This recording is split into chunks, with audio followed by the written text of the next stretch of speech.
Aujourd'hui, on va faire la version 2 du boîtier Tempo. C'est parti!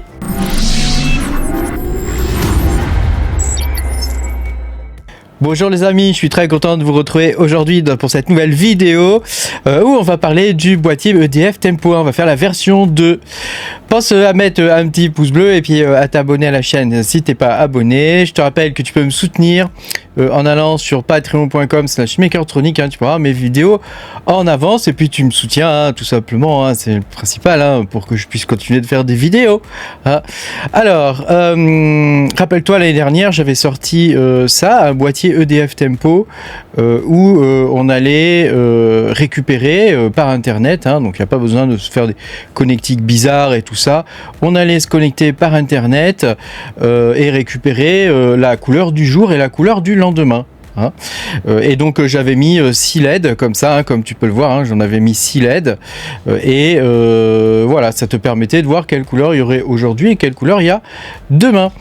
Seulement EDF a désactivé le système qui permettait de récupérer la couleur du jour. On allait directement le chercher chez EDF, particulier.edf.fr. Alors cette adresse n'existe plus, elle ne fonctionne plus, il ne retrouve pas les données, ça fait plusieurs jours que c'est comme ça. Donc j'ai décidé de faire une version 2 où on va faire une grosse mise à jour, on va réécrire complètement le code, donc ça c'est la première chose. Et puis je vais aussi changer l'ESP qu'il y a dedans, puisque tu sais, la première version j'avais pris un ESP32, là on va prendre un ESP32 mini, un D1 mini 32, donc c'est la même version mais en plus petit, beaucoup plus compact, et tu verras, c'est pas mal du tout.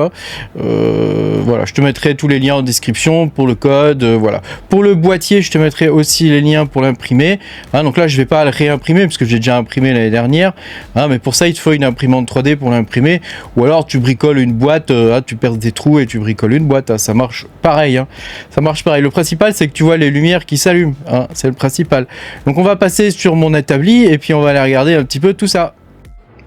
Bon, tu vois, j'ai désactivé le boîtier, donc là quand on le branche il ne marque plus rien, il n'y a plus rien qui s'allume puisque le truc est désactivé. Donc voilà, tu te rappelles comment c'était fait, je te remontre. Il y avait un petit trou derrière pour passer le câble USB, donc à toi de faire un trou rond. Moi j'ai fait un trou carré parce que il faut qu'on puisse passer quand même le bout de l'USB dedans, tu vois, le bout là, ce bout là, tu vois, il faut qu'on puisse le passer dedans. Et puis j'avais fait ça, un petit peu à l'arrache, mais bon, le principal c'est que ça marche, donc tu vois, j'avais mis ça. Après, libre à toi de faire un boîtier beaucoup plus joli. Moi, je t'avoue que c'est pas le truc qui me botte le plus de faire un joli boîtier. Par contre, d'avoir un truc qui fonctionne, ça, voilà, c'est important pour moi. J'ai quand même pris la peine de mettre des petits pieds, tu vois, en feutrine, n'est-ce pas, Donc on va le démonter. Je vais te faire voir un petit peu déjà la mise à jour au niveau du matos que j'ai faite, et puis après on va mettre à jour le code dessus, on va mettre à jour le code et je vais te faire voir tout le code que j'ai réécrit. Voilà. Hop, on démonte.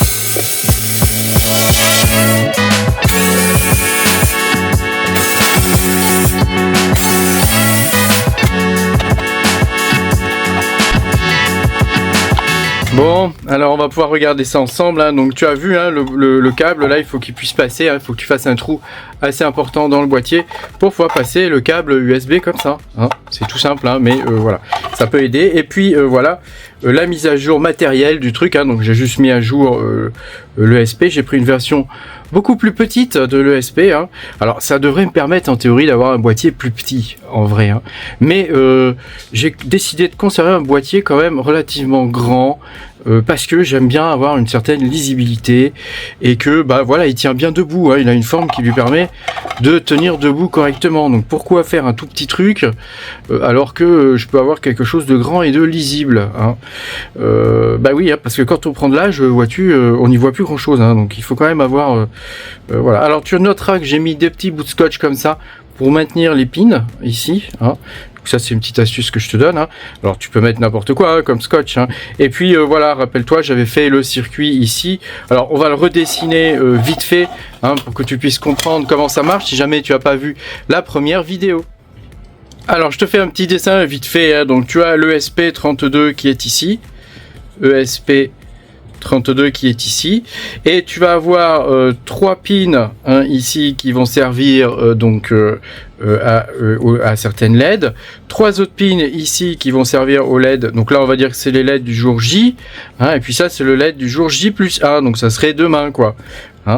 Et puis donc là on va se connecter à des LED, tu vois, ça c'est la LED blanche, pareil, la LED, allez on va commencer par la LED bleue, la LED blanche et la LED rouge, toc, voilà, ça ce sont les LED comme ça, et puis elles sont toutes connectées ici à une résistance comme ça, et puis après bon bah elles vont au pôle au moins quoi, au pôle moins, ici, toc, on va représenter comme ça le pôle moins et le pôle plus ici, voilà. Et puis ici c'est la même chose, tu as des LED pareil, comme ça, toc, tu vois, hop, donc là c'est pareil, la bleue, la blanche et la rouge, qui sont connectées toutes à une résistance. Donc voilà, résistance, moi j'ai pris 220 ohms, si ma mémoire est bonne, donc il te faut de résistance pour faire le circuit, voilà. Et puis ça c'est connecté pareil ici, et ensuite voilà, après tu as le pôle plus et moins, donc il te faut une arrivée ici sur le plus pour l'alimenter, et ici sur le moins, donc ça moi je le fais via l'USB, et puis ici après les pôles plus et moins tu les branches sur le plus de l'ESP et sur le moins de l'ESP, hop, sur le moins de l'ESP, tu vois. Bon, c'est pas très compliqué, c'est vraiment très très simple, donc moi j'avais fait le montage comme ça, tu vois, je te montre, donc ça c'est une petite platine, ça coûte vraiment pas cher, et ça te permet de faire des montages comme ça avec des fils un peu en l'air, comme ça, donc tu les dénudes et puis tu les soudes. Voilà, donc c'est fait un petit peu à l'arrache. Tu vois, j'avais prévu, on voit les soudures ici de l'ancienne ESP, donc je l'ai pas utilisé finalement. J'ai mis comme ça avec un ESP branché en l'air comme ça. Bon, ça marche très bien. Voilà, j'avais fait les arrivées ici pour le courant. Si tu as vu mon ancienne vidéo, et puis tu as les LED qui sont positionnés comme ça. Donc je te dis, je t'ai fait ça un petit peu à l'arrache, mais le principal c'est que ça fonctionne. Donc pour le remontage, c'est pas très compliqué. On ressort le biniou et on va faire la mise à jour du logiciel. Donc je vais remonter l'engin, toc, voilà. Donc là tu vois, on glisse dedans, ça, comme ça, toc, voilà. On remet ça par dessus, on essaie de pas niquer les fils en remettant le truc, toc. Alors là je l'ai mis à l'envers je crois, parce que les pieds sont en bas. Et ouais, on va pas mettre les pieds en haut, ça ferait moche. Voilà, et puis c'est tout, pas très compliqué. Tu vois, ça c'est des petites vis à tête plate, ça permet d'avoir un rendu à peu près propre. Donc je revisse tout ça, je le remonte et puis on va le flasher avec la nouvelle version du firmware du logiciel.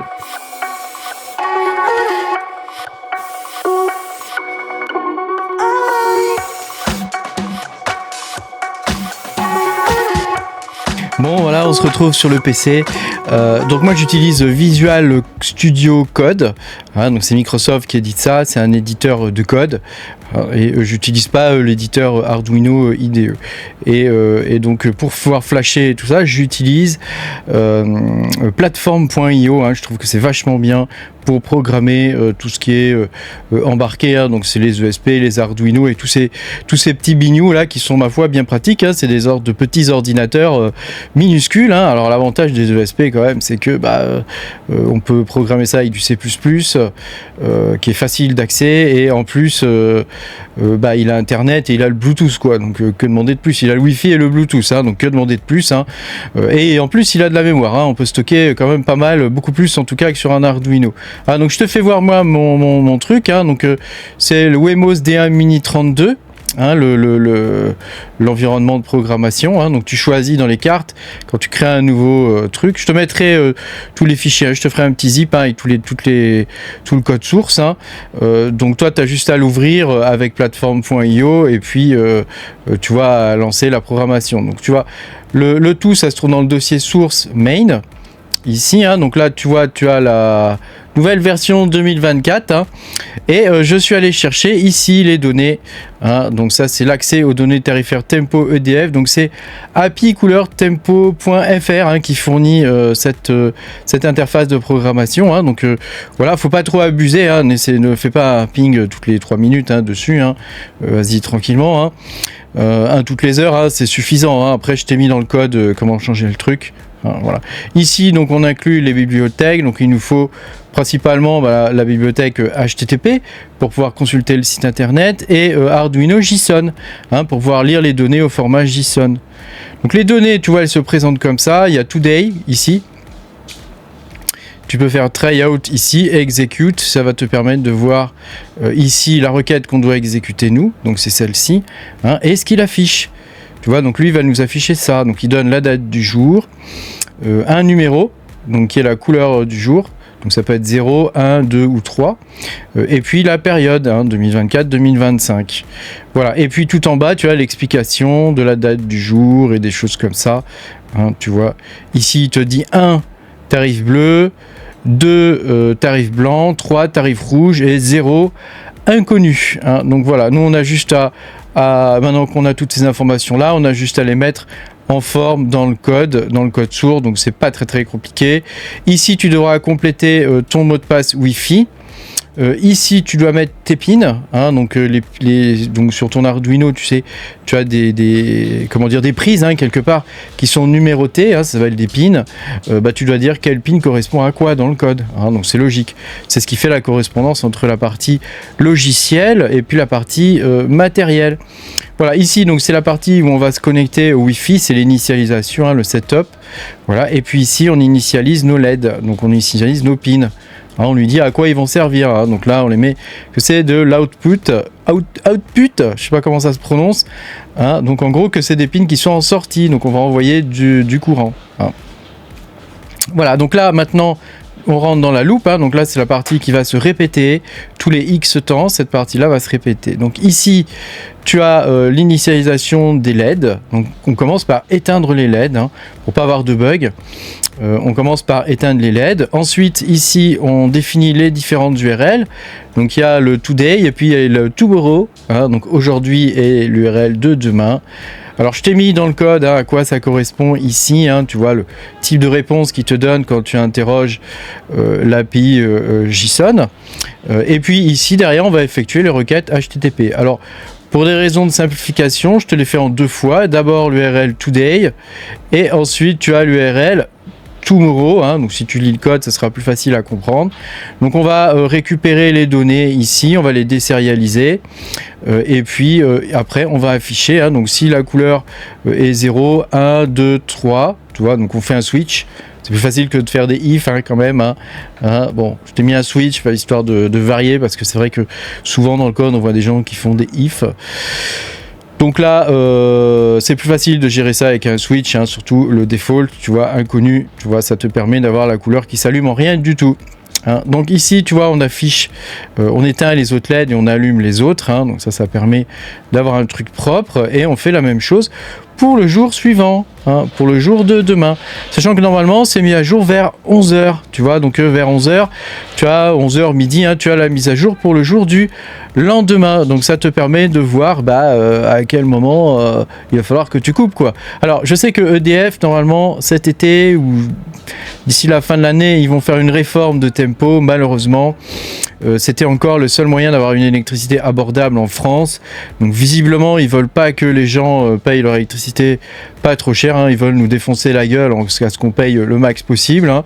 Donc bon, je sais pas quel est le but final, hein, de cette chose-là, hein, parce qu'on a quand même beaucoup de centrales nucléaires en France, donc quel est l'intérêt de faire ça, je ne sais pas, mais voilà, dans l'idée c'est qu'on va se faire bien enfoncer le derrière, hein, comme on dit. Donc bon, il faut en profiter tant qu'on peut, hein, de Tempo, hein. On verra après le moment venu, hein, s'il faut passer au solaire ou des choses comme ça, ou faire ça dans d'autres pays, je ne sais pas, hein, on verra bien, hein, mais c'est vrai que la question va commencer à se poser, parce que à 0,25 le kilowatt, je crois qu'on doit être un des pays les plus chers au monde au final, hein, en termes d'électricité, quoi. Et puis ici, au niveau du code, tu as le délai, hein, donc moi je t'ai mis 5 minutes ici, mais je te conseille de mettre plus, hein, tu peux le doubler, hein, mettre voilà, si tu le doubles, hein, ça pose pas de problème, hein, donc ce sera toutes les 10 minutes quoi, tu vois. Donc une fois que tu as fait ça, tu fais CTRL S, hein, pour le sauvegarder. On va vérifier le code en cliquant ici sur le platform build, ici, donc tu vois, attends, je vais te montrer ça, comme ça tu peux voir ce qui se passe dans la console. Hein, donc là il va compiler le code et il va fabriquer le firmware, donc c'est un fichier ELF. Hein, donc c'est un exécutable, hein, les fichiers ELF c'est des exécutables. Voilà, donc là tu vois il met success, donc c'est bon. On a fini et donc ici tu as la petite flèche pour upload. Donc tu cliques dessus et là je vais flasher mon ESP qui est branché, hein, donc on va le flasher, donc tu vois il va écrire la mémoire, donc ça va relativement vite, hein, normalement, hein, tu vois il est déjà à 30%. Et après on va se connecter au serial, hein, puisque comme tu as vu dans le code, on fait des serial print ln, hein, donc ça permet de serial print, hein, ça permet de vérifier que tout se passe bien. Donc tu vois là il a fini de flasher le biniou, donc on va se connecter au niveau du port série. Donc tu vois ici il y a écrit serial monitor, alors c'est tout petit, hein, je m'excuse, hein. Mais voilà, ça permet de voir, hein. Donc là il va se connecter en Wi-Fi, donc tu vois il y a les petits points qui apparaissent, il va faire la connexion Wi-Fi. J'avais complètement zappé, mais j'avais changé le mot de passe, hein, pour pas que vous donniez le mot de passe de mon Wi-Fi, hein, donc bon, forcément il n'arrivait pas à se connecter, hein. Donc voilà, donc là tu vois il est connecté au réseau Wi-Fi, il met mon adresse IP locale et il met la couleur du jour. Donc aujourd'hui on est en bleu et il met la couleur de demain est en bleu. Et puis sur le boîtier, je vais te montrer comme ça, tu peux voir, hein, donc que les lumières sont bien allumées.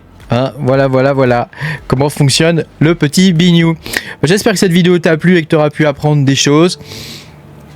N'hésite pas, si tu as un code qui est plus efficace ou si tu as une API qui est mieux, n'hésite pas à donner les informations dans les commentaires, hein, sous la vidéo. Merci beaucoup d'avoir regardé cette vidéo. Pense à mettre un petit pouce bleu et à t'abonner à la chaîne si tu n'es pas abonné. Longue vie à Tempo, hein, et puis moi je te dis à bientôt pour de belles aventures. Salut.